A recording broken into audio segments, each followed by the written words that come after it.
ಯಾಕಣ್ಣ ಬೇಜಾರಾಗಿದ್ದೆ? ಏನಿಲ್ಲಮ್ಮಯ್ಯ, ಯಾವಾಗೂ ಕಷ್ಟ ಕಷ್ಟ ಕಷ್ಟ. ಸಾಯೋವರ್ಗು ಇದೇ ಕಷ್ಟ ಇಲ್ಕಂದ್ರೆ ಏನಕ್ಕೆ ಜೀವನ? ಸತ್ತೋಗೋದೇ ಬೆಸ್ಟು. ಯಾಕಣ್ಣ ಅಂತ ಮಾತಂತೀಯ?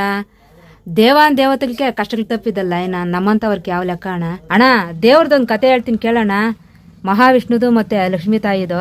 ಹೇಳಮ್ಮ. ಲಕ್ಷ್ಮೀ ದೇವಿ ಮಹಾವಿಷ್ಣುನ ಕೇಳ್ತಾಳಂತೆ, ನಾನು ಭೂಲೋಕ ನೋಡ್ಬೇಕು, ಕರ್ಕೊಂಡ್ ನೋಡಿ ಸ್ವಾಮಿ ಅಂತ.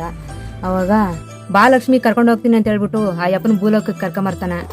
ಭೂಲೋಕ ಎಲ್ಲ ತೋರಿಸಿ, ನೋಡು ಇದೇ ಭೂಲೋಕ ಎಲ್ಲ ನೋಡು, ಆದ್ರೆ ಒಂದ್ ಜಾಗಕ್ಕೆ ಮಾತ್ರ ಹೋಗ್ಬೇಡ ಅಂತ ಹೇಳ್ಬಿಟ್ಟು ಆ ಯಮ್ಮನ ಅಲ್ಬಿಟ್ಟು ಆ ಯಪ್ಪನು ಭೂಲೋಕ ಸಂಚಾರಣೆ ಹೋತಾನ. ಅರೆ ಈ ಸ್ವಾಮಿ ಹೇಳವ್ರೆ, ಈ ಭೂಲೋಕ ಎಲ್ಲ ಓಡಾಡು, ಈ ಜಾಗಕ್ಕೆ ಹೋಗ್ಬೇಡ ಅಂತ ಹೇಳವ್ರಲ್ಲ, ಏನಿರ್ಬೋದು ನೋಡೇ ಬಿಡೋಣ ಅಂತ ಹೇಳ್ಬಿಟ್ಟು ಲಕ್ಷ್ಮಿ ಹೋಗ್ತಾಳಲ್ಲ. ಆ ಜಾಗಕ್ಕೆ ಹೋಗಿ ನೋಡ್ತಾಳೆ, ಅಲ್ಲಿ ಒಬ್ಬ ಬಡವನು ಒಂದು ಹೂತಾಟ ಹಾಕಿರ್ತಾನೆ.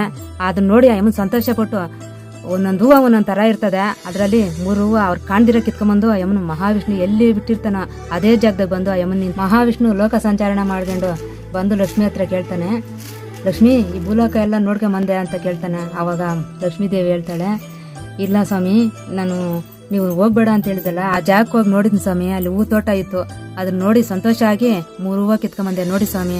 ಅವಾಗ ಮಹಾವಿಷ್ಣು ಕೋಪ ಬಂದು, ಹೋಗ್ಬೇಡ ಅಂತ ಹೋಗಿದ್ದೆ ಲಕ್ಷ್ಮಿ, ನೀನು ನನ್ನ ಜೊತೆ ಬರಬೇಡ, ಹೋಗು ಅವ್ರ ಮನೇಲಿ ಕೆಲಸ ಮಾಡಿ 3 ವರ್ಷ ಒಂದೊಂದು ಹೂವಕ್ಕ ಒಂದೊಂದು ವರ್ಷ ನೀನ್ ಕೆಲಸ ಮಾಡಿ ಅವ್ರ ಸಾಲ ತೀರಿಸಿ ಆಮೇಲೆ ನನ್ನ ಆಸ್ಥಾನಕ್ಕೆ ಬಾ.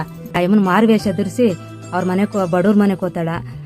ಬಡವ್ರಕ ಗೊತ್ತಿಲ್ಲ ಈ ಯಮನು ಲಕ್ಷ್ಮೀ ದೇವಿ ಅಂತ. 3 ವರ್ಷ ಅವ್ರ ಮನೇಲಿ ಕಷ್ಟ ಬಿದ್ದು ಅವ್ರ ಸಾಲ ತೀರಿಸಿ 3 ವರ್ಷ ಆದ್ಮೇಲೆ ಆ ಯಮನ್ ಲಕ್ಷ್ಮೀ ರೂಪ ತಾಳ್ತಾಳೆ. ಅವಾಗ ಅವ್ರಿಗೆ ಗೊತ್ತಾಗ್ತದ ಈ ಯಮನು ಲಕ್ಷ್ಮಿ ನಮ್ಮ ಮನೇಲಿ ಇದ್ದದ್ದು ಅಂತ.